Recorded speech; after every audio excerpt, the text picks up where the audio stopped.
লিওদের well furnished কিচেনটা বড় একটা রুমের মতোই। আমাদের দেশীয় কোনো সরঞ্জামের সাথে তেমন সাদৃশ্য নেই। এমন কিচেন রুমে প্রবেশ করে আমি কিছুটা দমে গেলাম। আমাকে সাহায্য করার জন্য একজন মেইড ছিল। তাকে দেখে কিছুটা ভরসা পেলাম। এরপর বাজার কি কি আছে চেক করলাম। আলু, মাংস, দুধ, পনির, ব্রোকলি, মাশরুম, লবস্টার, শসা, টমেটো, কাঁচামরিচ ইত্যাদি, এছাড়া আরও বেশ কিছু সবজি। কিন্তু এগুলোতে আমার হবে না। বিশেষ করে সব মশলা নেই। লবস্টার ছাড়া আর কোনো মাছও নেই। সব প্যাকেটজাত খাদ্য, বাইরের খাবার। কাঁচা সবজি বলতে এই অল্প কিছু। তাই একটা লিস্ট বানালাম। পাবদা, ইলিশ, স্যামন, তিতা করলা, সরিষার তেল, গাজর, হালাল মুরগির মাংস, হালাল গরুর মাংস, চাল, শুটকি ইত্যাদি। বাজারের লিস্ট এত লম্বা হলো যে মেয়েদের হাতে লিস্ট দিতেই সে হা করে কয়েক সেকেন্ড আমার দিকে তাকিয়েছিল। রান্না শুরু করতে আমার মোটামুটি বেগ পেতে হলো। বাংলাদেশে হলে আরও কষ্টকর হতো। তবে সবকিছু হাতের নাগালে থাকায় দ্রুত শুরু করতে পেরেছি। প্রথমেই আমি চাল আর আলু সিদ্ধ হওয়ার জন্য দিয়ে দিই। এর মধ্যে স্যামন আর ইলিশ মাছটাকে ভালো করে কুটে ধুয়ে নিই। আলু ভর্তাটাকে একদম দেশীয় ঝাঁঝে তৈরি করলাম। গাজর আর শসা টুকরা করার সময় শাকিরা এসে আশেপাশে ঘুর ঘুর করতে লাগল। শাকিরার উপর থেকে আমার ভয় কিছুটা কমে এসেছিল, কিন্তু পুরো ভয়টা কাটেনি। ওর ঘুর ঘুর করা দেখে আমি পাক্কা শিওর হলাম যে সে গরুর মাংস ভুনার গন্ধে এখানে এসে হাজির। লেজ নেড়ে নেড়ে সে এপাশ থেকে ওপাশে হাঁটতে লাগল। মাঝে মাঝে আমার দিকে তাকিয়ে জিহ্বা বের করছিল। তখন সালাদের জন্য গাজর টুকরো টুকরো করছিলাম। মনে খেয়াল আসতেই এক টুকরো গাজর শাকিরার মুখের উপর ধরলাম। সে ভীষণ খুশি হল। আমার হাতসহ চেটে পুটে গাজরটা খেল।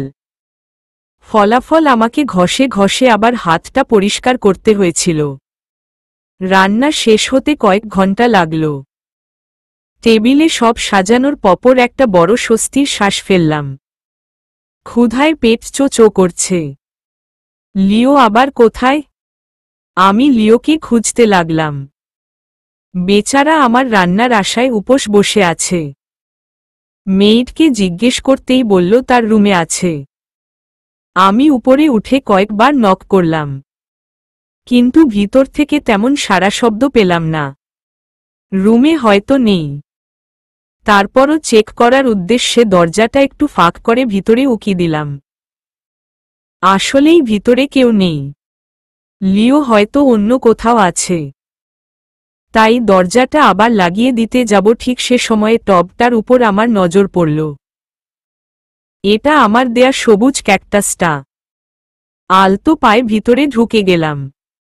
সবুজ ক্যাকটাসটা জানালার কাছে টেবিলে রাখা। আরও একটা ফুল ফুটেছে সেটাতে।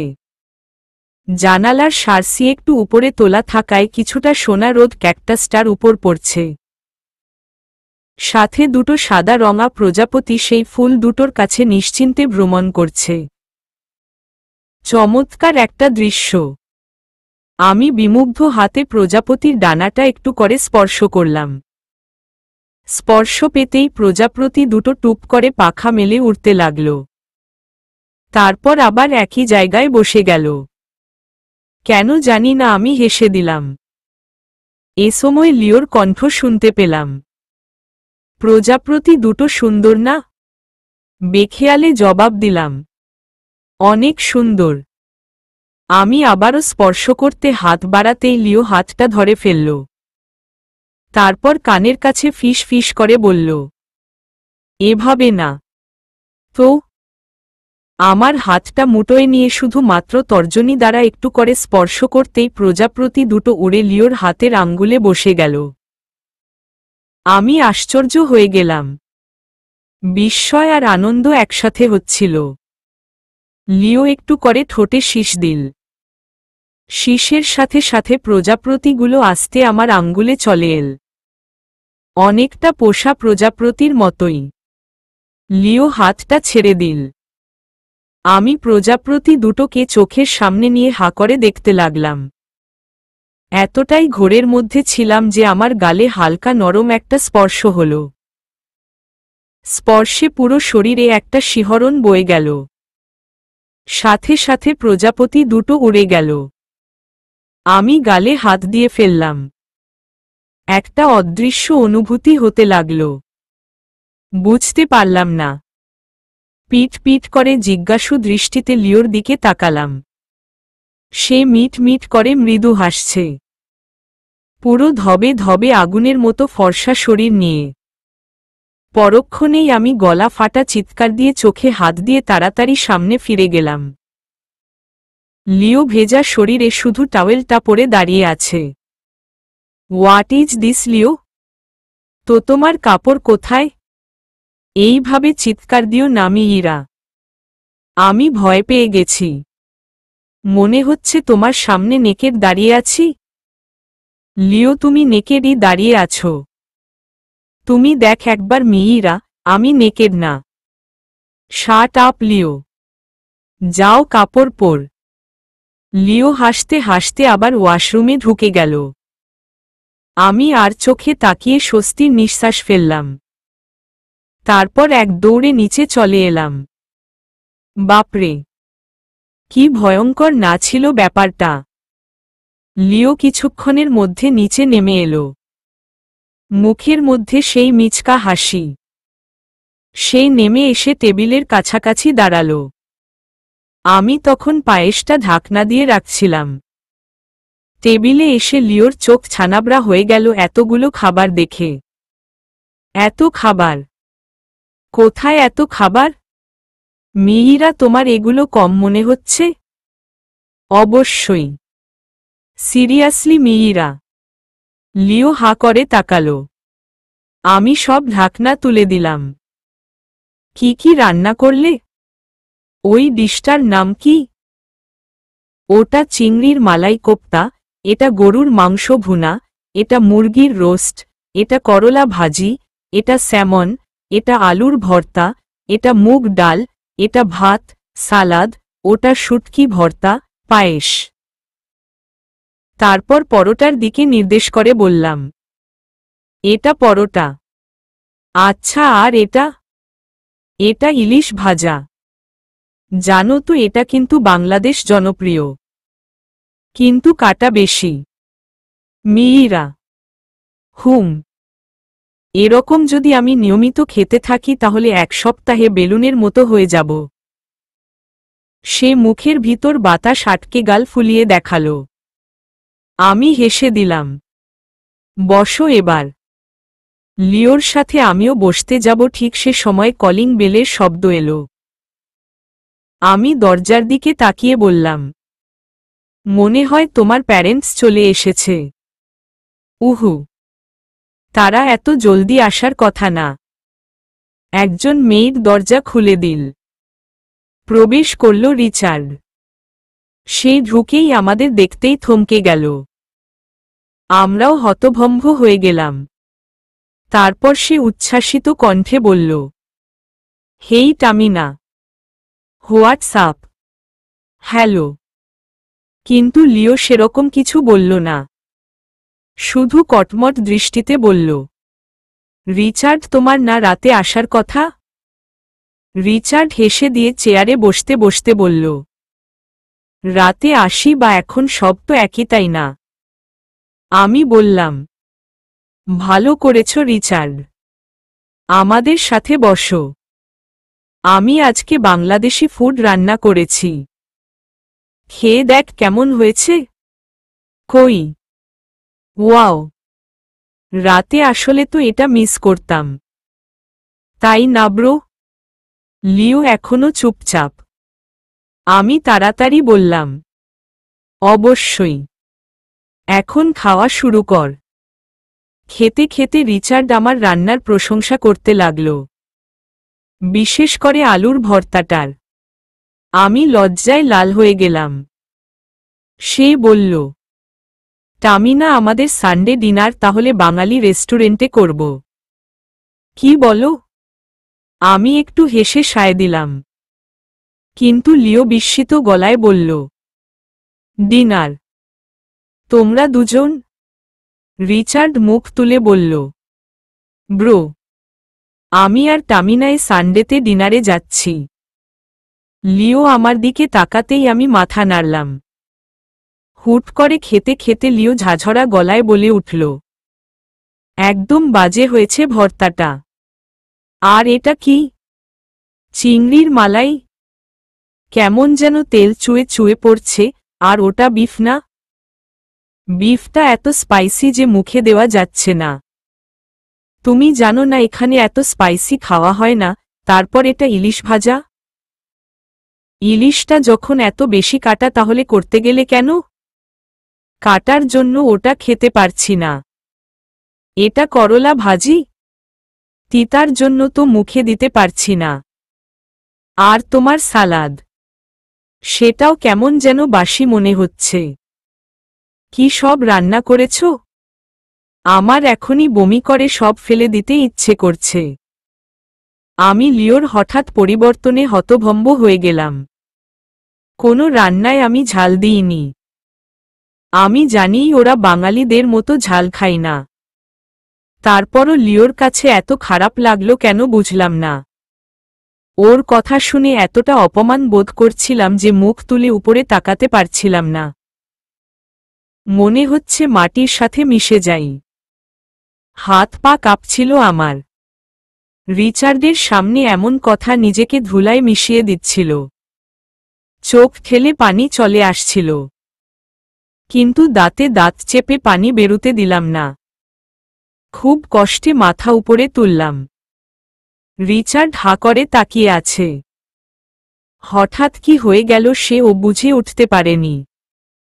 লিও এখনো ফোলা নাক নিয়ে কাটা চামচ আর নাইফ নিয়ে টুংঠাং করছে।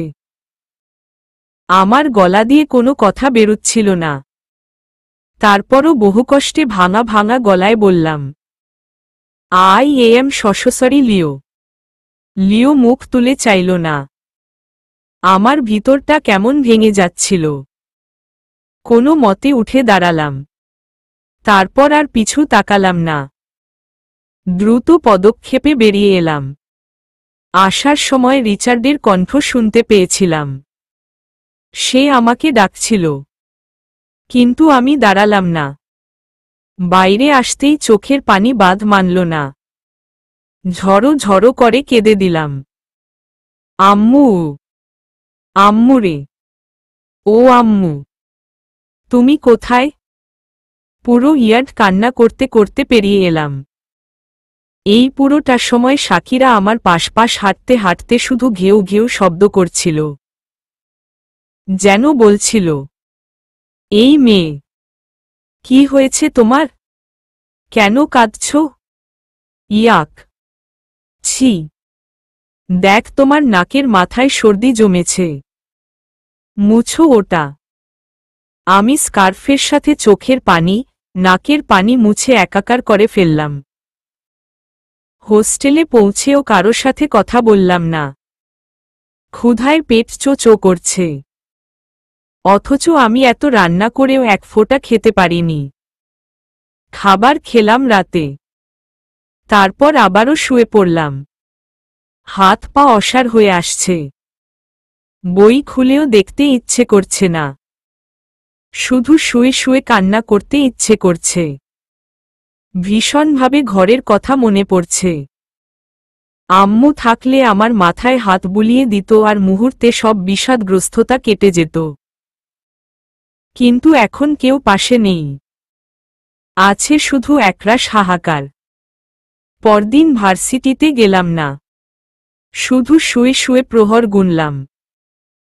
বিকেলে কাজে যাওয়ার আগ মুহূর্তে হোস্টেলে বলে গেলাম যে আমার সাথে যদি কেউ দেখা করতে আসে তাকে যেন ঢুকতে দেয়া না হয়।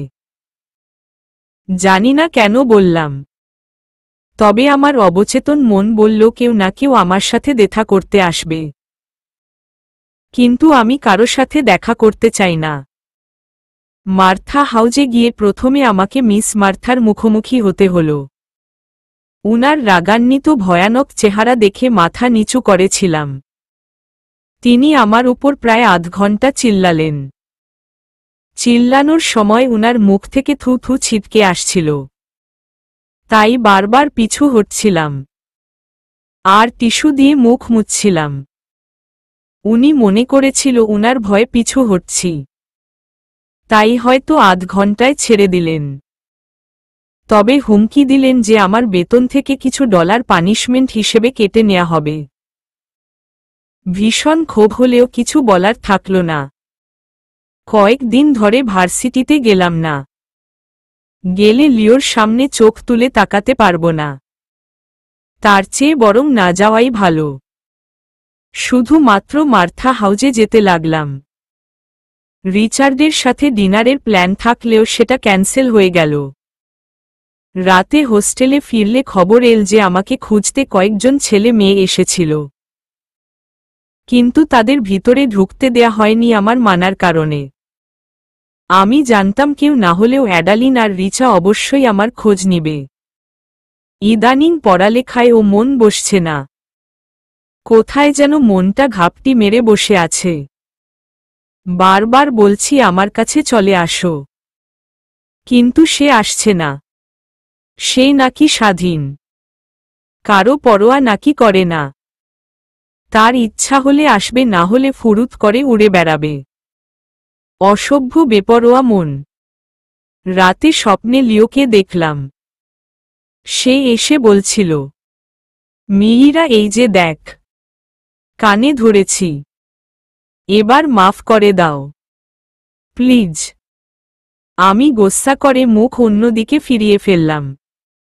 লিও আবারও অনুরোধ করে বলল, প্লিজ মিহিরা, দেখ আমি কান ধরে উঠবস করছি। আমি আর চোখে তাকালাম। দেখলাম লিও কান ধরে উঠো বসো করছে। আমি হেসে দিলাম। আমার হাসি দেখে সে উঠবস বন্ধ করে দিল। কান ধরে ঠায় দাঁড়িয়ে রইল। আমি এবার হাসি বন্ধ করে শক্ত গলায় ধমকে উঠলাম, উঠবস বন্ধ করলে কেন? উঠো বসো কর। কিন্তু লিও উঠবস করল না। সে আমার কাছে এগিয়ে এলো। লিও। কিছু বলার আগে সে আমার মুখ চেপে ধরল।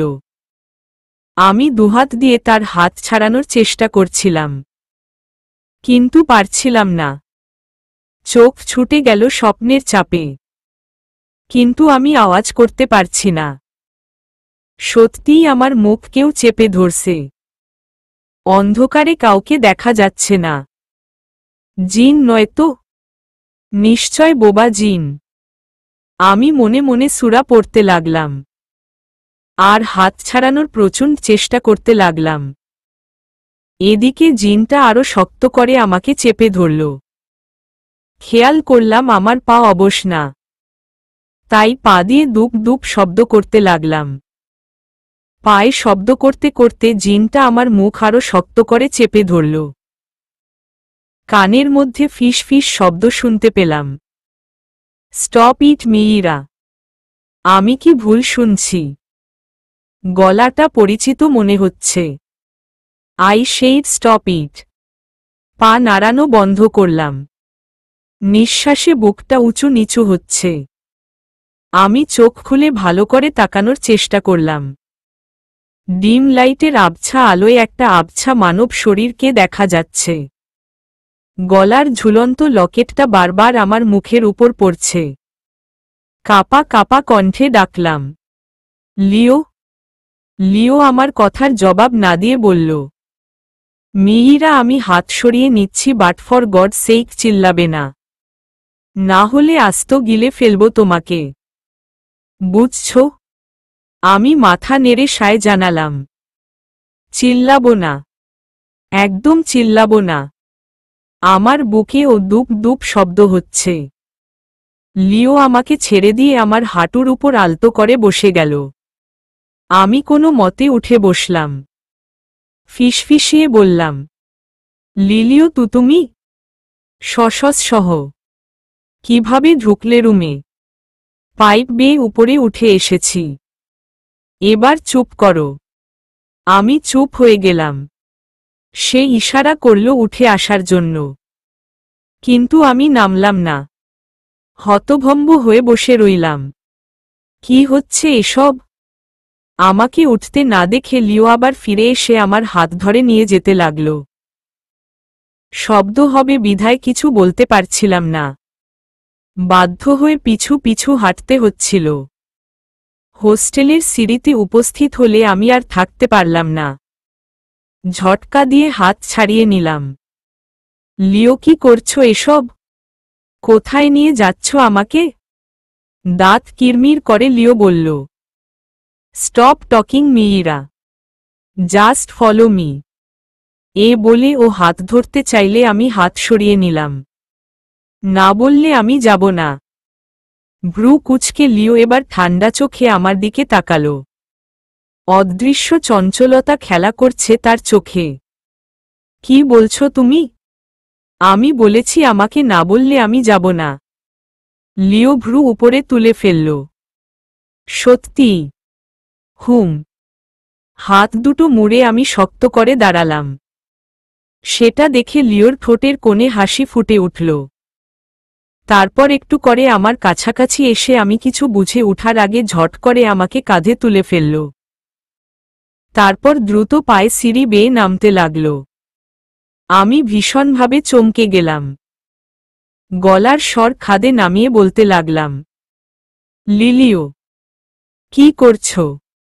আমাকে নামাও বলছি, না হলে আমি চিৎকার করব। করো। লিওর মধ্যে কোনো ভাবান্তর না দেখে মোটামুটি রকমভাবে আমি ভয় পেয়ে গেলাম। তাই ভয়ার্ত গলায় বললাম, লিও, নামাও আমাকে। আমি সত্যিই চিৎকার করব। এবার কাজ হল। সিঁড়ির নিচে নেমে সে আমাকে কাঁধ থেকে নামালো। আর আমি হাফ ছেড়ে বাঁচলাম। একটা স্বস্তির নিঃশ্বাস ফেলতে যাব তার আগেই আমার মুখে কিছু চাপা পড়ল। কিছু বলার সুযোগ পেলাম না। তার আগেই লিও রুমাল বের করে আমার মুখ বেঁধে ফেলল। আমি জিজ্ঞেস করতে লাগলাম কি করছে এসব, কিন্তু মুখে গো গো ছাড়া আর কোনো শব্দ বেরুল না। সে এত শক্ত করে গিঁট দিয়ে রুমাল বেঁধেছে যে আমি চেষ্টা করেও খুলতে পারছি না। এরপর লিও হঠাৎ করে তার গায়ের গেঞ্জিটা খুলে উদম হয়ে গেল। আমি ভয় পেয়ে পিছু হাঁটে গেলাম। মনে মনে ঢোক গিলতে লাগলাম, কি করতে যাচ্ছে লিও? গেঞ্জিটা হাতে নিয়ে আমার দিকে আসতেই আমি পিছু হটতে লাগলাম। ভয় আমার জান বেরিয়ে যাচ্ছিল। মাথা নাড়তে লাগলাম যাতে আমার কোনো ক্ষতি না করে, কিন্তু তার চেহারায় কোনো পরিবর্তন নেই। সে চট করে আমাকে টেনে ধরল। আমি শুধু প্রাণপণে মাথা এদিক ওদিক নাড়ছিলাম। মনে হচ্ছে লিওকে এতদিনেও আমি চিনতে পারিনি। সে এতটা খারাপ হবে ভাবতে পারিনি। এরপর লিও আমাকে জড়িয়ে ধরে আমার দুহাত পিছনে মুড়ে ফেলল। তারপর হাত দুটো তার গেঞ্জি দিয়ে বেঁধে ফেলল। আমি লিওর উদম উষ্ণ বুকের স্পর্শে কান্না করে দিচ্ছিলাম। হাত বাঁধা শেষে লিও জড়িয়ে ধরা অবস্থায় আলতো করে আমার পিঠে হাত রেখে বুলাতে লাগল। কানে কানে শক্ত গলায় ফিসফিস করে বলল, সসসহ Mihira, don't afraid, I am doing nothing, just be normal. এরপর আমার দিকে তাকিয়ে জোর গলায় ধমকে উঠল, নর্মাল হও মিইরা, নিঃশ্বাস নাও। আমি তখনও ফোপাচ্ছিলাম। এরপরও লিও নিয়ে যেতে চাইলে আমি গেলাম না। ঠায় দাঁড়িয়ে রইলাম। লিও হাফ ছেড়ে বলল, তুমি আমার জন্য কোনো চয়েজ রাখলে না princess. I have to do it. এই বলে সে আবারও আমাকে কাঁধে তুলে ফেলল। এবার সুবিধা করতে না পারায় আমি পেটে ব্যথা পেলাম, কিন্তু না কিছু বলতে পারলাম না কিছু করতে পারলাম। সরাসরি হেঁটে হোস্টেল গেইটে আসলে আরও দুজনকে দেখতে পেলাম। তারা গেইটটা খুলে দিল। মুখে রুমাল বাঁধা থাকায় চিনতে পারলাম না। গার্ডদের কেউ কোথাও যাচ্ছে না। আমার মনে মনে প্রচণ্ড ক্ষোভ হতে লাগল, কিন্তু কিছু করতে পারছিলাম না। লিও তার কারের সামনে আমাকে নামিয়ে আমার বাহু ধরে রাখল। হাত বাঁধা অবস্থায় ও আমি জোরাজুরি করছিলাম ছাড়ানোর জন্য, কিন্তু সে আমাকে পাত্তাও দিল না। এক হাতে আমাকে ধরে রেখে অপর হাতে ডোর খুলে ভিতরে ঠেলে ঢুকিয়ে দিল। তারপর ডোর লাগিয়ে দ্রুত অপরদিকে ঘুরে এসে ড্রাইভিং সিটে বসে গেল। আমি ফোঁপাতে ফোঁপাতে অনেক কিছুই বলছিলাম, কিন্তু সেগুলো গোগো শব্দ বাদে অন্য রূপে বেরুল না। লিও গাড়ি স্টার্ট দিল। এখনও সে তার খালি গায়ে আছে, কিন্তু এ মুহূর্তে সেটা কোনোভাবেই আকর্ষণ করছে না। মাথায় ঘুরছে কিভাবে ছাড়া পাব। ওর দিকে ফিরে আমি অনেক কিছুই বোঝানোর চেষ্টা করছি, বিনিময়ে সে শুধু এক টুকরো বিদ্রূপের হাসি উপহার দিল। তারপর নিজ থেকেই কথা বলতে লাগল। রিচার্ডের সাথে ডেটে যাবে, তার সাথে ডিনার করবে, ফুর্তি করবে, ঘুরে বেড়াবে, তাই না? আমি অবাক হলাম। রিচার্ডের সাথে কখন ডেটে গেলাম? আর ডিনারই বা করা হলো কখন? ঘুরে বেড়াবার সুযোগ তো হয়নি। তাহলে লিও মিথ্যা বলছে কেন? আমি লিওর দিকে বড় বড় চোখে তাকালাম। তাকে বোঝানোর চেষ্টা করলাম সে যা বলছে সব মিথ্যা, কিন্তু সামনে নজর রাখতে রাখতে বলল, একদম এভাবে তাকাবে না। আমার সাথে সাধারণ লাঞ্চ করতে বললে দুনিয়ার সব এক্সকিউজ চলে আসে, আর রিচার্ডের সাথে বলতে বলতেই ডেটের মজা আমি বুঝাচ্ছি। লিও আমাকে ভুল বুঝছে। আমি কখনোই রিচার্ডের সাথে ডেটে যাওয়ার প্ল্যান করিনি। শুধুমাত্র ডিনারে যাওয়ার কথা হয়েছিল, তা ওর কারণে ক্যান্সেল হয়ে গেছে। কারটা একটা গেইটের ভিতর প্রবেশ করল। আমি স্পষ্ট বুঝতে পারছিলাম এটা লিওদের ম্যানশন, কারণ মাঝরাত হলেও ল্যাম্পপোস্টের আলোয় সবকিছু বোঝা যাচ্ছে। চারদিকে একটানা ঝিঝি পোকার শব্দ শোনা যাচ্ছে। কালা বাদুড়গুলো চি চি করে উড়ে বেড়াচ্ছে। কার নিঃশব্দে থামল বাড়ির মুখে গিয়ে। থামতেই শাকিরা লেজ নাড়াতে নাড়াতে চলে এল। এরপর লিও নিজে নেমে আমাকে বের করল। আমাকে বন্দি দেখে শাকিরা ঘেউ করে উঠল, আর সাথে সাথে লিও তাকে ইশারা করল চুপ থাকতে। শাকিরা চিকন সুরে আর্তনাদ করেই চুপ হয়ে গেল। লিও আমার বাহু ধরে ভিতরে নিয়ে গেল। ওর দ্রুত হাঁটার সাথে তাল মিলাতে না পারায় বারবার হোঁচট খাচ্ছিলাম। ভিতরে প্রবেশ করতেই আমার হৃদস্পন্দন বেড়ে দ্বিগুণ হয়ে গেল। বিকট আওয়াজে সেটা হাতুড়ি পেটা করছিল। আমি স্পষ্ট শুনতে পাচ্ছিলাম। অজানা আশঙ্কায় মনটা ভারী হয়ে যাচ্ছিল। লিও আমাকে ডাইনিং টেবিলের চেয়ারে বসিয়ে দিল।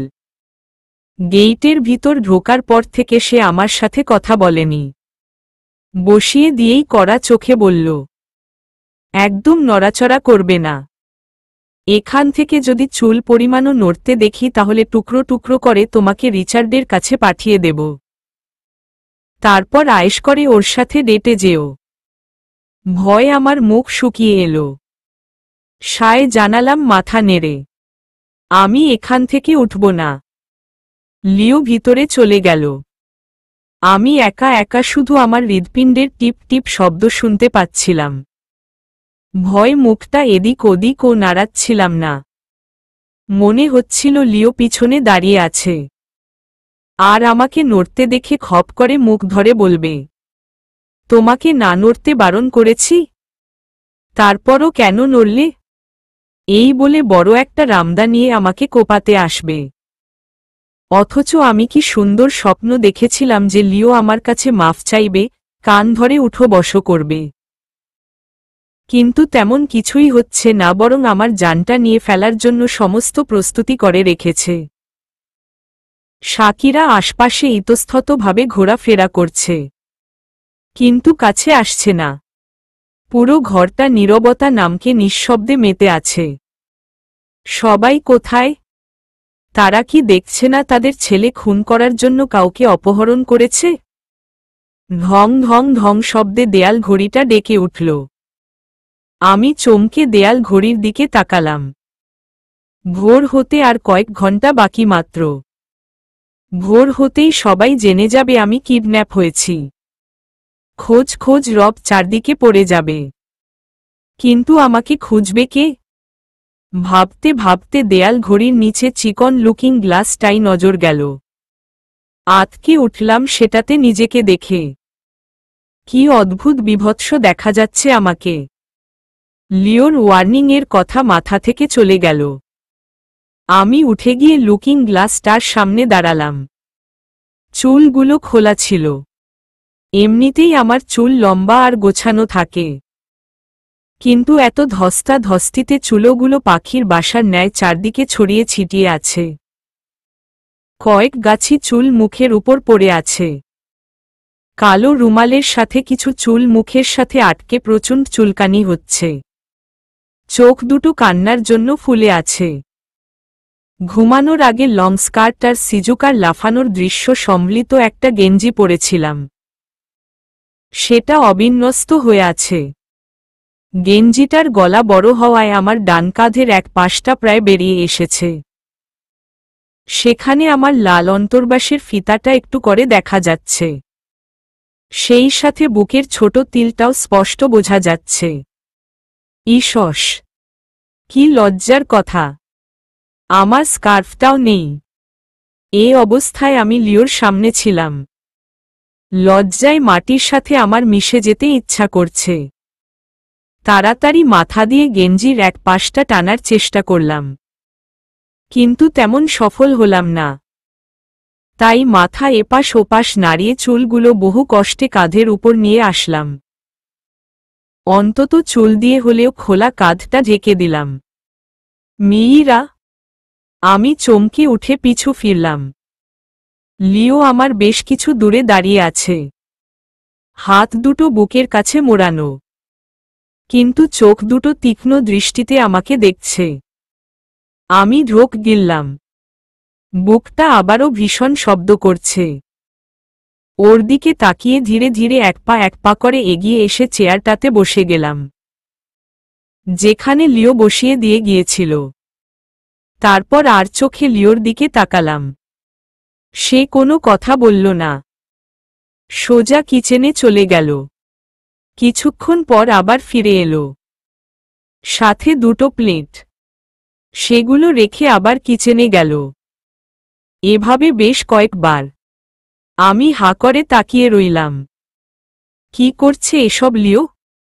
সব আনা শেষে প্লেট সবগুলোর ঢাকনা তুলে দিতে লাগল। এসব কি প্লেটে? কি সব রান্না! এত সব কিছুর মধ্যে একটা প্লেটে গাজর, শসা, পেঁয়াজ গোল করে কাটা, অপরটাতে আস্ত একটা ছিন্ন ভিন্ন মাছ রাখা। মনে হচ্ছে মাছটাকে ভাজতে গিয়ে সেটার খিচুড়ি বানিয়ে ফেলা হয়েছে।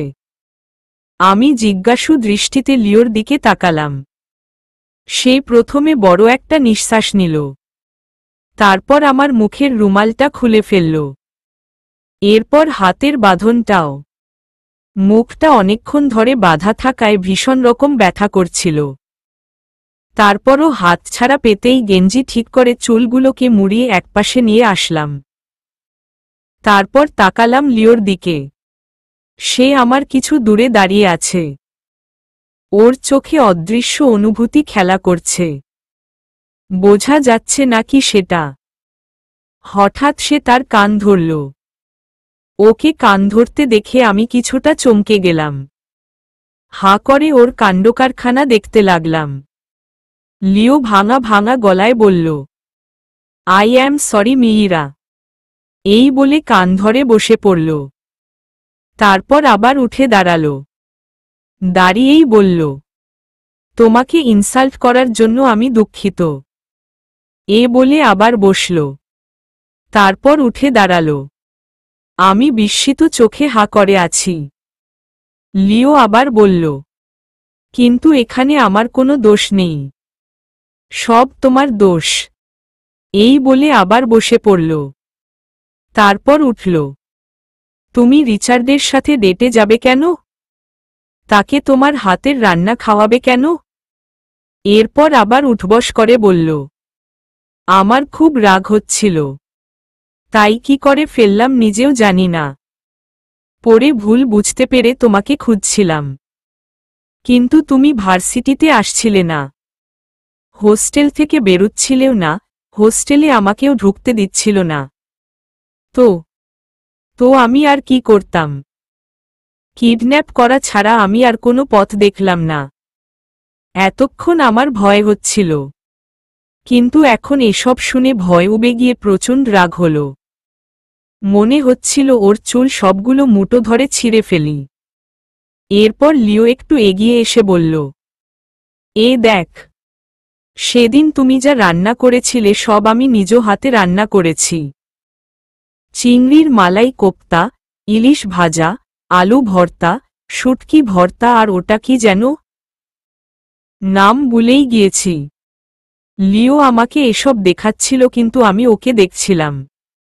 আমার রাগে মাথা ফেটে যাচ্ছিল, শরীর থর থর করে কাঁপছিল, হাত নিষ্পিস করছিল। কিডন্যাপ করার সময়, বিশেষ করে যখন সে গেঞ্জি খুলে ফেলছিল, তখন আমি কি পরিমাণ ভয় পেয়েছিলাম সেটা শুধু আমিই জানি। লিও আমার দিকে তাকিয়ে বলল, এসব আমি নিজ হাতে রান্না করেছি, প্লিজ আমাকে মাফ করে দাও। রাগটা নিয়ন্ত্রণের বাইরে চলে গেল, নিজেকে কন্ট্রোল করতে পারলাম না, হামলে পড়লাম লিওর উপর।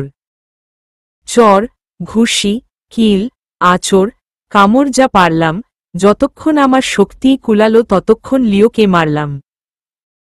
আমি ভিতরে ভিতরে প্রচণ্ড ফোপাচ্ছিলাম।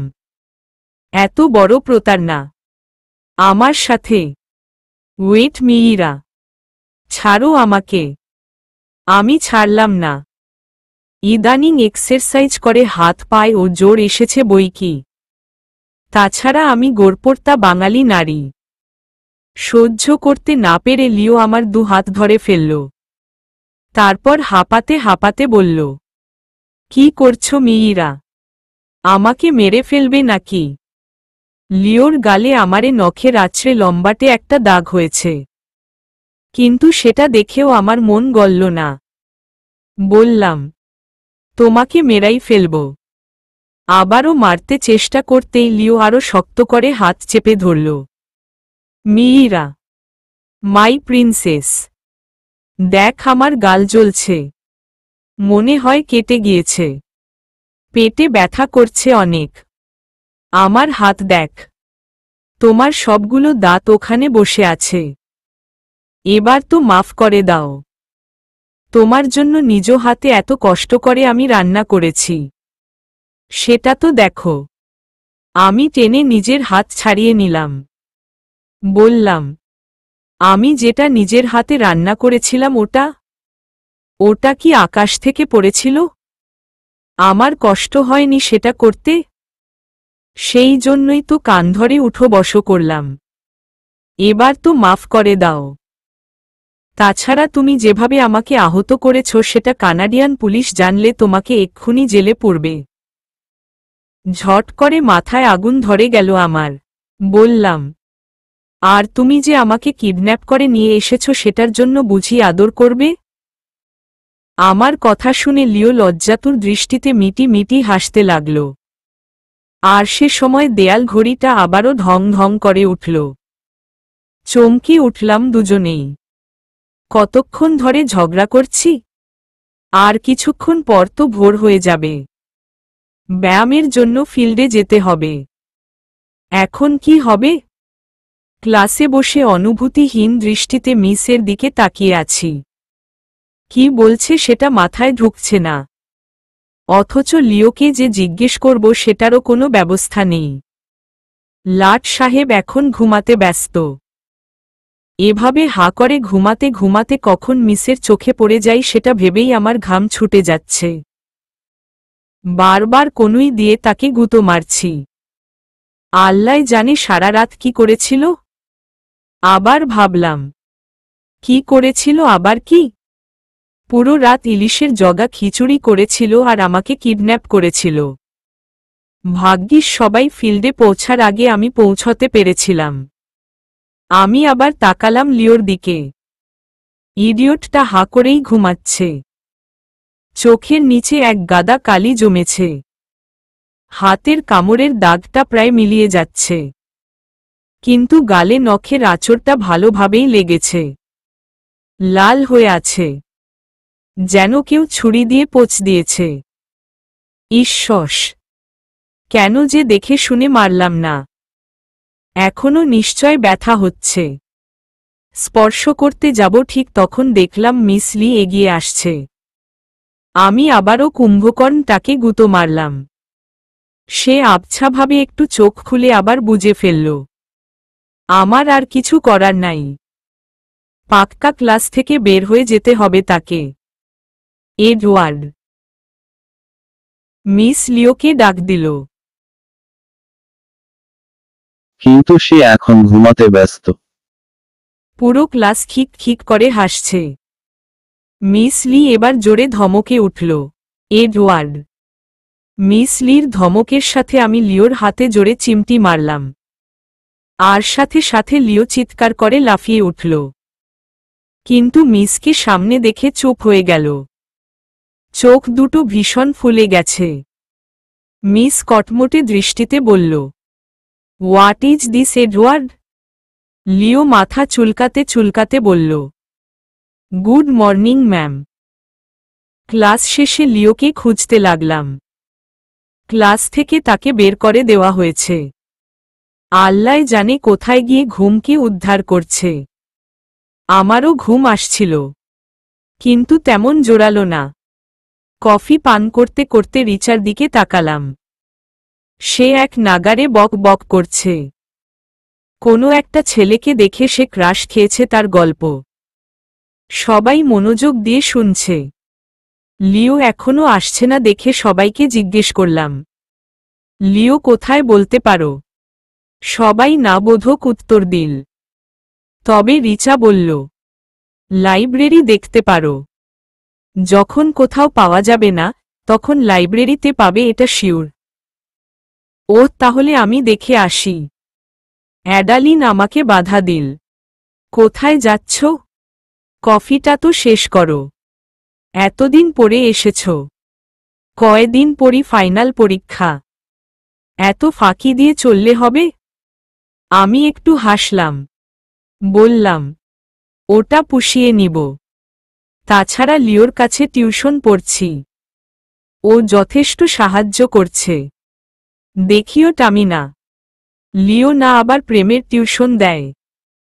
তা না হলে পড়ালেখা বাদে প্রেমে গ্র্যাজুয়েট করবে, যেমনটা আমাদের এডি করছে। চুপ কর ফাজিল।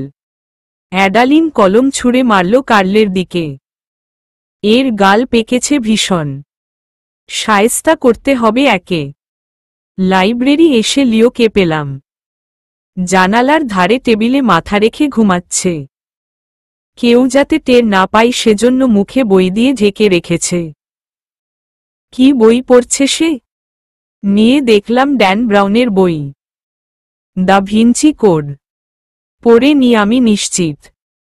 শুধুমাত্র শান্তিতে ঘুমানোর জন্য লাইব্রেরিকে বেছে নিয়েছে, যাতে কেউ ডিস্টার্ব না করে। আমি ডাকলাম, লিও। সে জবাব দিল না।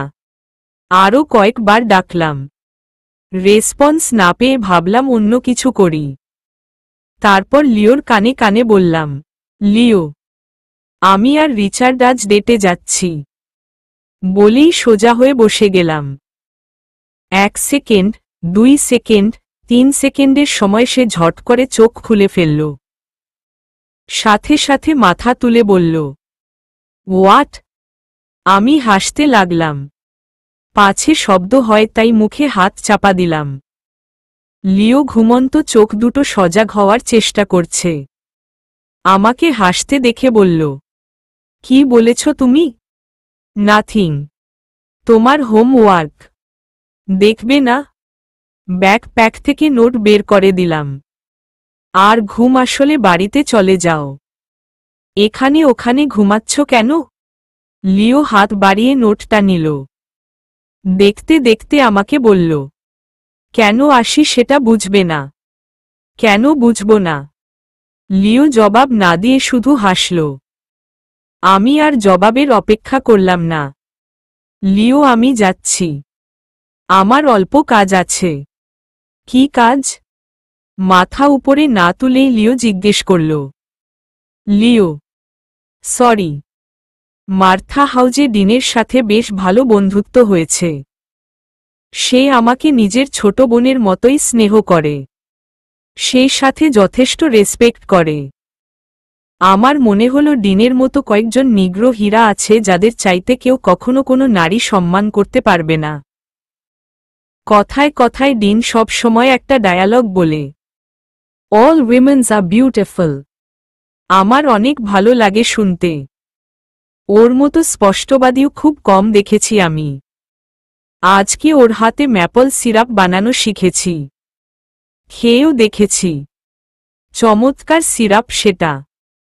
ওভেন কিভাবে ব্যবহার করে ঝটপট ডিশ তৈরি করা যায় সেটা শিখছিলাম, কিন্তু ফ্রান্সিস আমাকে ডেকে বলল যে কোনো এক ভদ্র মহিলা এসেছে নাকি আমার সাথে দেখা করতে।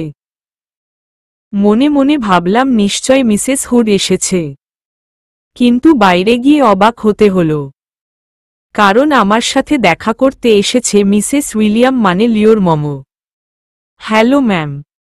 টামিনা তোমার সাথে কথা আছে। বলুন কি কথা? তোমার সময় হবে? আমি একটু ইতস্তত করলাম। 1 মিনিট। দৌড়ে গিয়ে ডিনের কাছ থেকে কিছু সময় চেয়ে আসলাম।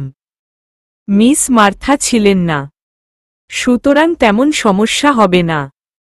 মিসেস উইলিয়ামকে টেবিলে বসতে দিয়ে একটা ক্যাপাচিনো অফার করলাম, কিন্তু মানা করে দিল। ভীষণ গলায় বলল, তুমি বসো। বসে পড়লাম। জি। কাল রাতে তুমি আমাদের ঘরে ছিলে, তাই না? একটু চমকে উঠলাম।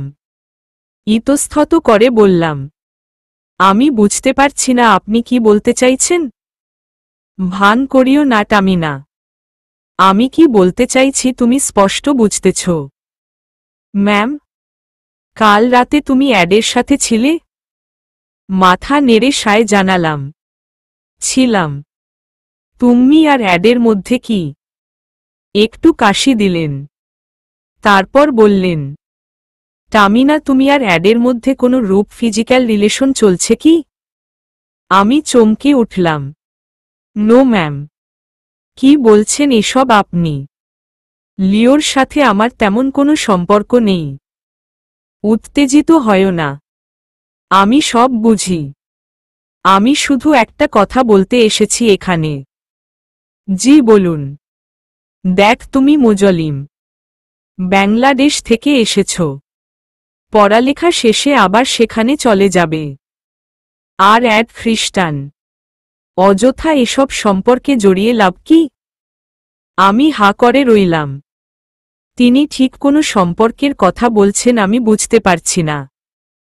তিনি আবারও বলল, আমি রিচার্ডের কাছে সেদিনের ঘটনা শুনেছি। এমনকি তোমার সাথে রিচার্ডের সাধারণ ডিনারের কথায় অ্যাডের ক্ষেপে যাওয়া। এর পরের কয়েক দিনগুলো উদ্ভ্রান্তের ঘুরে বেড়ানো আমার কাছে মোটেও স্বাভাবিক মনে হয়নি। ম্যাম, আমি টামিনা, অ্যাড তোমাকে পড়ায় সাহায্য করছে, নিয়মিত তোমার পাশের সিটে বসছে, বার্থডে পার্টি তোমাকে ছাড়া নাকচ করছে, তোমার হাতের রান্না খাচ্ছে, তোমার জন্য রান্না করছে, এমনকি রিচার্ডকেও বাড়ি থেকে বের করিয়েছে। এসবে তোমার কি একটুও ধারণা হচ্ছে না যে অ্যাডের তোমার প্রতি ফিলিংস জন্মাচ্ছে? মিসেস উইলিয়াম প্রচণ্ড উত্তেজিত হয়ে পড়েছেন। আমি তাড়াতাড়ি পানি এগিয়ে দিলাম। শান্ত হন ম্যাম। মিসেস উইলিয়াম পানির গ্লাসটা ঢকঢকিয়ে পানি পান করল। কথা বলতে বলতে পুরো ঘেমে গেছেন। গ্লাসটা টেবিলে সশব্দে রাখলেন। তারপর বললেন, অ্যাড আমাদের একমাত্র ছেলে। সমস্ত সম্পত্তির উত্তরাধিকারী সে। বিজনেসের খাতিরে আমরা তার এনগেজমেন্ট করিয়ে রেখেছি। সুতরাং আমি চাইব তুমি আমার ছেলের কাছ থেকে দূরে থাকবে, কারণ এখানে ওর ভবিষ্যৎ জড়িত। আশা করি তুমি ওর ভবিষ্যতের পথে আসবে না। মিসেস উইলিয়ামের কথা বার্তা সব খাপছাড়া। তেমন কিছুই বুঝতেছিলাম না। এতটুকু বুঝেছিলাম উনি চাইছেন না আমি আর লিওর সাথে কথা বলি। তাই তাকে খুশি করার জন্য বললাম, অবশ্যই, আপনি যেটা বলবেন সেটাই হবে। মিসেস উইলিয়াম খুশি হয়ে গেলেন। বললেন, তোমার কাছে এটাই এক্সপেক্ট করেছিলাম। ভালো থেকো। কাজ করতে করতে বারবার অন্যমনস্ক হয়ে পড়ছিলাম। কয়েকবার মিস মার্থা এসে আমার উপর চিল্লিয়ে গেলেন, কিন্তু তাতে আমার বিন্দু মাত্র খারাপ লাগেনি। মাথায় ঘুরছে শুধু মিসেস উইলিয়ামের কথাগুলো। আসলেই কি আমার আর লিওর সম্পর্ক কোনো দিকে গভীরভাবে এগুচ্ছে? কাজ শেষে হোস্টেলে ফিরতে ফিরতে অনেক দেরি হয়ে গেল। তড়িগড়ি গোসল খেয়ে দিয়ে পড়তে বসলাম। ফাইনাল এক্সামের আর বেশি দেরি নাই। ফাঁকি দেয়াতে বেশ পড়া জমে গেছে, সেগুলো দ্রুত শেষ করতে হবে। লিও থাকার কারণে বেশ সুবিধা হয়েছিল। পড়া সব গুছিয়ে নিতে সমস্যা হচ্ছে না। নোট টুকতে টুকতে মাথায় এলো, যদি লিও সাহায্য না করে তাহলে আমার চলবে কি করে? অথচ ওর মম বলে গেল ওর কাছ থেকে দূরে থাকতে। দূরে থাকাটা এতটাই জরুরি? কই অ্যাডালিন, রিচা, অড্রি, লুনি এদের কাউকে তো বলেনি। কিন্তু এরা তো আমার চাইতে বেশি ঘনিষ্ঠ। পরদিন ক্লাসে কোনোভাবেই মন বসছে না। এক অপরিচিত অস্থিরতা কাজ করছে। প্রফেসর এত গুরুত্বপূর্ণ লেকচার দিচ্ছে আর সবাই ঠুকেও নিচ্ছে, কিন্তু আমি মনোযোগ দিতে পারছি না। অ্যাডালিন পাশেই বসে মনোযোগে লেকচার শুনছিল আর নোট টুকছিল। অ্যাডালিন, অ্যাডালিন মুখ না তুলেই জবাব দিল, তোমাকে একটা প্রশ্ন করি? কর। লিও কি এঙ্গেজড? অ্যাডালিন মুখ তুলে চাইল। কেন, তুমি জানো না? আমি। কথা কেটে গেল। কথা বলতে দেখায় আমাদের দুজনকে ক্লাস থেকে বেরিয়ে যেতে হলো। দুজনে সেটা নিয়ে চিন্তিত ছিলাম না। অ্যাডালিন বলল, লিও এঙ্গেজড। তোমার মনে আছে লিওর বার্থডে পার্টির কথা? ওখানে টিনা অ্যান্ডারসনের সাথে তোমার দেখা হয়েছিল। মি অ্যান্ডারসনের কন্যা। ওর সাথেই লিওর বিয়ে ঠিক হয়ে আছে। কিন্তু লিও তো কখনো এ ব্যাপারে কিছু বলেনি। বিয়েটা অনেকটা পারিবারিক হচ্ছে, অ্যারেঞ্জ ম্যারেজ। এখানে লিওর সম্মতি আছে কিনা আমি জানি না, তবে দ্বিমত করতেও দেখিনি। হয়তো ইচ্ছা করেই জানায়নি। আজকে ক্লাসে আমি লিওর দিকে ভালোভাবে তাকাই। সে চুপচাপ নিজের কাজ করে চলেছে। আমাকে তাকাতে দেখে ভ্রু কুঁচকে ইশারা করল কি হয়েছে। জবাবে একটু হেসে মাথা নাড়লাম, কিছু না। লিওকে আমি পছন্দ করি। ওর ডিম্পলটা আমার বেশ ভালো লাগে। শুধু আমি না, ক্লাসের প্রায় মেয়ে লিওকে পছন্দ করে। রিচা ও সেখানে বাদ নেই। ক্লাসের কম বেশি মেয়ের সাথে রিলেশনে থাকলেও আমি কখনো দেখিনি। আমি হয়তো পছন্দ করি, কিন্তু আমাদের মধ্যকার সম্পর্কটা ভালো লাগার মধ্যে সীমিত। এর বাইরে কেউই পা বাড়ায়নি। পা বাড়ানো ও উচিত না। দুজনে পৃথিবীর দু মেরুর বাসিন্দা। এখান থেকে পড়া শেষ করে কিছু হোক বা না হোক আব্বা আমাকে বিয়ে করিয়ে দেবে, সেটা আমি জানি। সুতরাং এত উড়ো উড়ো মনটাকে আমার কাবুতে আনা প্রয়োজন। কখন আবার লিওর মোমের চোখে পড়ে যাই আর উনি আমাকে মেইলে করে বাংলাদেশ পাঠিয়ে দেবে আর আমি বুঝতেও পারব না। সেদিন থেকে লিওর কাছ থেকে আস্তে আস্তে নিজেকে গুটিয়ে নিলাম। যেসব ক্লাস আমার আর লিওর একসাথে পড়ত সেসব এড়িয়ে চলতাম। সাবজেক্ট পাল্টিয়ে ফেললাম। পড়াশোনায় আরও মনোযোগ দিতে লাগলাম যাতে লিওর সাহায্য প্রয়োজন না হয়। কোনো গেট টুগেদার অসুস্থতার বাহানায় এড়িয়ে যেতাম। এত সব করে ও লিওর কাছে ধরা খেয়ে যেতাম। নজর এড়াতে পারতাম না তার। সে চিন্তিত গলায় বলত, মিইরা, কিছু হয়েছে? আমাকে বলো। আমি হেসে বলতাম, কই, কিছু না তো। তাহলে সাবজেক্ট পাল্টালে কেন? তুমি নিজেও জানো লিও, ওই সাবজেক্ট আমার কাছে কঠিন লাগে। আমি পারি না। আমাকে বলতে আমি সাহায্য করতাম। জবাব দিলাম না। তবে মনে মনে বললাম তোমার সাহায্য নিতে পারবো না বিধায় ছেড়ে দিতে হচ্ছে। এত চেষ্টার পরেও ডেইলি লিওকে দেখা দিতে হতো। একদিন দেখা না দিলে হইচই করে তুলকালাম কাণ্ড বাঁধিয়ে দিত। বলতো, মিহিরা তুমি কি আমাকে কোনোভাবে ইগনোর করতে চাইছো? তাই নিয়ম করে কাজে যাওয়ার আগে ওকে দেখা দিয়ে যাই। ফাইনাল এক্সামের রেজাল্ট এসেছে। সবাই মোটামুটি ভালো করেছে। আমারও তাই। ফ্যাকাল্টির সবাই চান্স পেয়েছে। তবে টপ লিস্টে লিওর নাম দেখলাম না। একটু চিন্তিত হলাম। কারণ শুধু টপ লিস্টেই না, কোথাও ওর নাম খুঁজে পেলাম না। শুধু আমি না, সবাই চিন্তিত হল। ওকে খুঁজতে লাগলাম। কিন্তু ওকে খুঁজতে গিয়ে একজনের সাথে দেখা হয়ে গেল। ম্যাম, ও তামিনা। কেমন আছো? আমি তোমার কাছেই এসেছিলাম। মিসেস উইলিয়ামকে অনেক চিন্তিত মনে হচ্ছিল। এমন কি বিষয় যার জন্য আমার কাছে আসতে হলো? আমি ভালো আছি। কিন্তু আপনি? তামিনা, গত দুদিন ধরে এডওয়ার্ড আমার সাথে কথা বলছে না। এমনকি বাড়িতেও যাচ্ছে না। আমি বুঝতে পারলাম না কথাটা। এক ছেলে তার মায়ের সাথে কথা বলছে না, সেখানে আমার কি ভূমিকা হতে পারে? লিও মনে হয় ক্যাম্পাসে। আজ ওর ম্যাচ আছে। আপনি কি যাবেন? না থাক। রেগে যাবে আমাকে দেখলে। হয়তো ম্যাচ ছেড়ে চলে যাবে। ওহ, কয়েকদিন আগে ওর বাগদত্তা এসেছিল। কিন্তু লিও নাকি তার সাথে দুর্ব্যবহার করেছে। এ ব্যাপারে এডওয়ার্ডকে জিজ্ঞেস করতেই সে বলল সে নাকি টিনাকে বিয়ে করতে রাজি না। অথচ এ নিয়ে আগে কখনো কোনো সমস্যা হয়নি। তাহলে? ও বলল ও নাকি কাউকে ভালোবাসে। He is in love. আমি একটু ইতস্তত করে জিজ্ঞেস করলাম, মেয়েটা কে? মিসেস উইলিয়াম চশমাটা একটু ঠিক করে বলল, সে আমাদের বলেনি। তবে আমার বিশ্বাস এডওয়ার্ড তোমাকে ভালোবাসে। আমি চমকে উঠলাম। মমি মানে? রাঘবী কোর্টের দিকে এগিয়ে যাচ্ছি। মাথায় কিছুক্ষণ আগে মিসেস উইলিয়ামের বলা কথাগুলো ঘুরছে। মিসেস উইলিয়াম আমার হাত ধরে বলেছিলেন আমি যেন এমন কিছু করি যাতে লিও বিয়েতে রাজি হয়।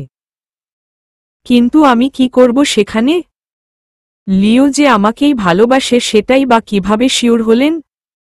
আর বিয়েতে যদি লিওর অমত থাকে তাহলে জোর করে বিয়েটা করাচ্ছে কেন?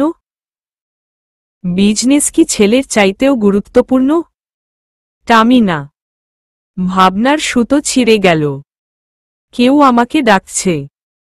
তাকিয়ে দেখলাম রিচা। হাত নেড়ে আমাকে ইশারা করছে।